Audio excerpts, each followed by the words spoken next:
Pada Jumat 21 April 2023, sebuah rekaman ramai diperbincangkan warganet di media sosial Telegram. Dalam rekaman tersebut memperlihatkan detik-detik pesawat ruang angkasa Starship generasi berikutnya milik SpaceX meledak beberapa menit setelah lepas landas dalam uji terbang tanpa awak dari Texas Selatan, Kamis 20 April 2023. Insiden ini mengganggu pengembangan kapal roket milik Elon Musk yang mentargetkan membawa manusia ke bulan dan Mars.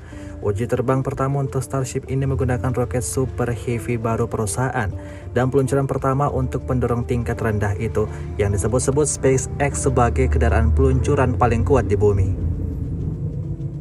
Meskipun kapal roket 2 tahap berhasil mencapai kurang dari setengah jalan ke tepi angkasa, setinggi 40 km, penerbangan tersebut mencapai tujuan utama untuk membuat kendaraan baru lepas landas meskipun ada beberapa kekurangan menyebabkan mesin gagal. Sementara pejabat SpaceX berbesar hati dengan hasilnya. Misi tersebut gagal mencapai beberapa tujuan. Hingga video ini beredar, beragam komentar dituliskan warganet.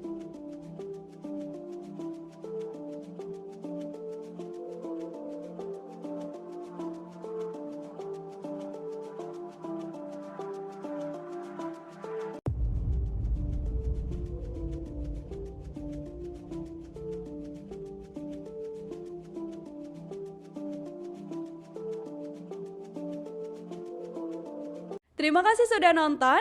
Jangan lupa like, subscribe, dan share ya.